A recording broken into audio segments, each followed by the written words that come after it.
Hello everyone. आज हम IT advance का ऑर्गेनिक का एक क्वेश्चन डिस्कस करेंगे।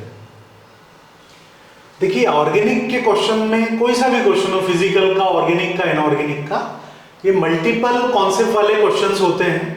जैसे इस क्वेश्चन की बात करें, a tri nitro compound 135 tris 4 nitrophenyl benzene.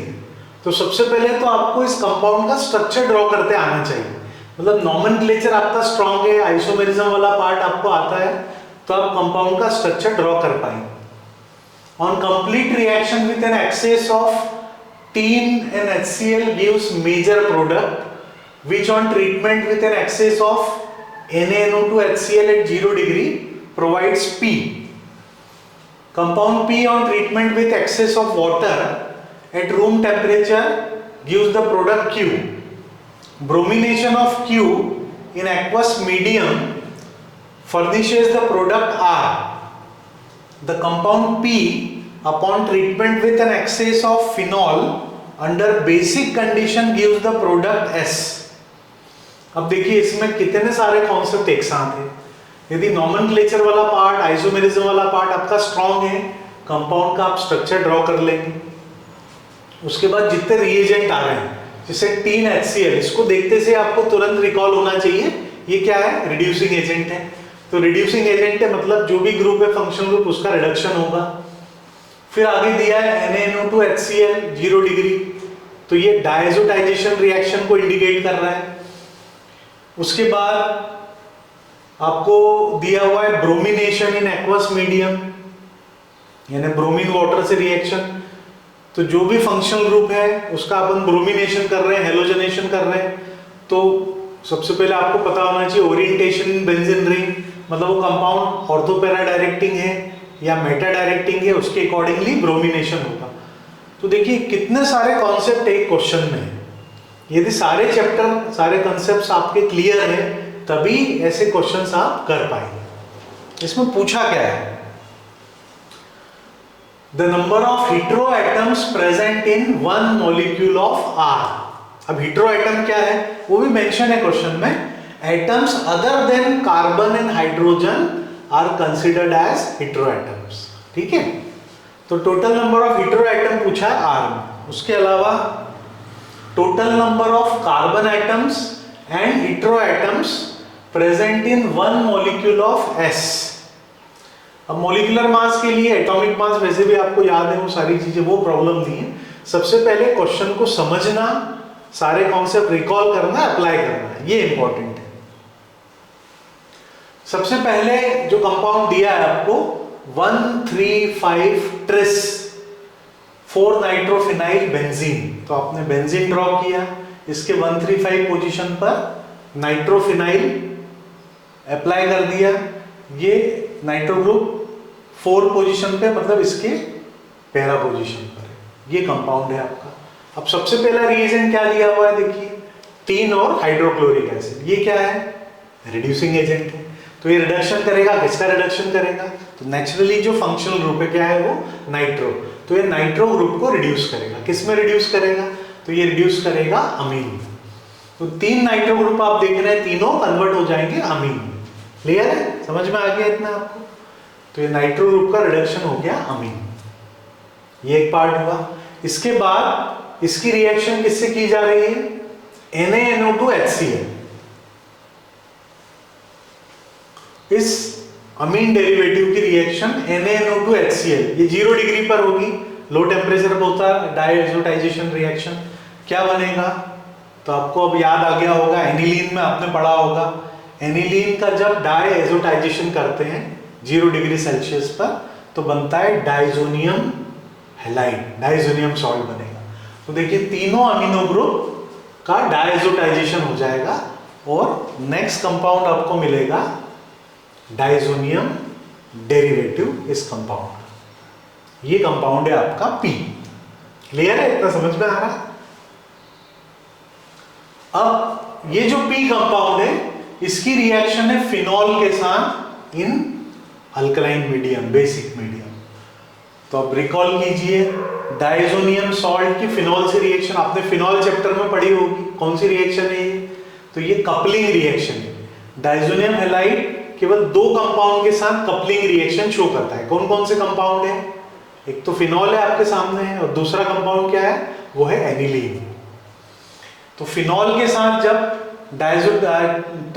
Diazonium chloride की रिएक्शन होगी तो फिनॉल के पैरा पोजीशन का हाइड्रोजन और इसका क्लोरीन HCl एलिमिनेट हो जाएगा, और ये डाइजो ग्रुप फिनॉल के पैरा पोजीशन से अटैच हो जाएगा। तो ये तीनों ग्रुप के साथ होगा, ये नेक्स्ट प्रोडक्ट आपको मिलेगा। अब इस कंपाउंड में कंपाउंड S है, तो एक क्वेश्चन इससे पूछा गया है। क्या पूछा है? इसमें पूछा है total number of carbon atom. बता सकता है आप में से कोई total number of carbon atoms?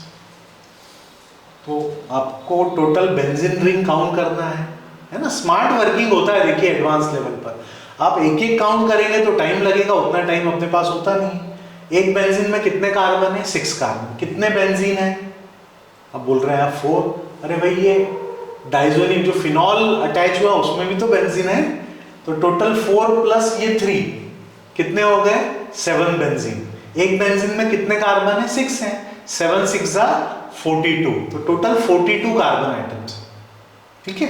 और उसके अलावा हेटेरो एटम पूछा है, तो हेटेरो एटम्स देखिए, फिनोलिक ग्रुप में ऑक्सीजन हेटेरो एटम है, 3 फिनोलिक ग्रुप है मतलब 3 ऑक्सीजन हो गए, और डाइजो ग्रुप में 2 नाइट्रोजन, तो 3 ऑक्सीजन और एक डाइजो ग्रुप में 2 नाइट्रोजन। टोटल डाइजो ग्रुप कितने हैं? 3 है।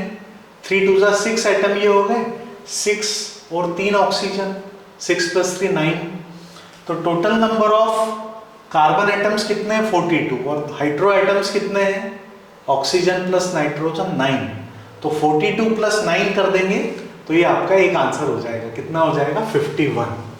क्लियर है? आगे चलते हैं। ये जो P कंपाउंड है अपना डाइजोनियम हैलाइड वाला, इसको वाटर, एक्सेस ऑफ वाटर के साथ ट्रीट करें रूम टेम्परेचर पर। आपको पता है डाइजोनियम सॉल्ट स्टेबल होता है 0 to 5 डिग्री सेल्सियस पर। अब रूम टेम्परेचर है मतलब अपन 25 डिग्री मान लें, तो 0 to 5 से आप हायर टेम्परेचर पे जा रहे हैं तो क्या होगा? डाइजोनियम हैलाइड का हाइड्रोलिसिस हो जाएगा। हाइड्रोलिसिस हो जाएगा तो ये डाइजोनियम ग्रुप रिप्लेस हो जाएगा किससे? फिनोलिक ग्रुप से। तो नेक्स्ट कंपाउंड आपको मिलेगा इसका फिनोलिक डेरिवेटिव, मतलब जहां डाइजोनियम हैलाइड ग्रुप है वहां पर OH ग्रुप आ जाएगा। ठीक है। फिर नेक्स्ट इसमें इस कंपाउंड का किया है ब्रोमीन वाटर के साथ रिएक्शन। अब देखिए यहां पर यदि आपको ये पता है फंक्शनल ग्रुप क्या है, यहाँ पे अल्कोहल है या फिनॉल है, कई लोग इसी में कंफ्यूज होते हैं। तो OH ग्रुप यदि अल्काइल ग्रुप से जुड़ा है तो वो अल्कोहलिक ग्रुप है, लेकिन OH यदि बेंजीन से अटैच है तो वो फिनोलिक ग्रुप है। और फिनॉल और अल्कोहल में डिफरेंस आपको पता ही है। अल्कोहल जो होते हैं वो न्यूट्रल कंपाउंड होते हैं, लेकिन फिनॉल वीक एसिड होते हैं। तो यहाँ फिनोलिक ग्रुप है और ब्रोमिनेशन आप कर रहे हैं, phenol ortho para directing group है। तो ऑर्थो पैरा डायरेक्टिंग ग्रुप है तो फिनॉल के ऑर्थो और पैरा पोजीशन पर हेलोजनेशन यानी ब्रोमिनेशन होगा। तो फिनोलिक ग्रुप की ऑर्थो पोजीशन ये दोनों है, और पैरा पोजीशन पे तो ये जुड़ा हुआ है इस बेंजीन से, तो पैरा पे तो सब्स्टिट्यूशन हो नहीं पाएगा। तो कहाँ कहाँ होगा?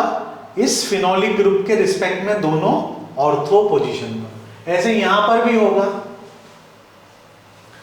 इस फिनोलिक ग्रुप के रिस्पेक्ट में दोनों ऑर्थो, क्योंकि पैरा ऑक्यूपाइड है, तो यहां भी दोनों ऑर्थो पर।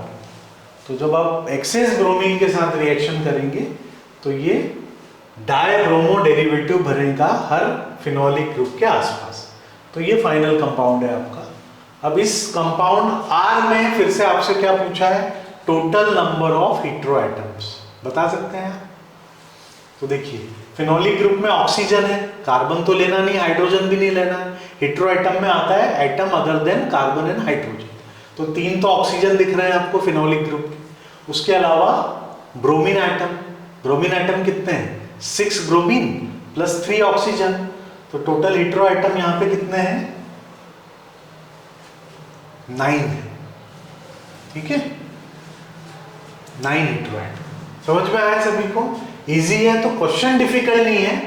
जितने कंसेप्ट्स हैं पूरा आप पढ़िए ध्यान से, सारे कॉन्सेप्ट आपके रिकॉल होंगे तो इजीली इस टाइप से सारे क्वेश्चन आप कर पाएंगे। ठीक है, ओके।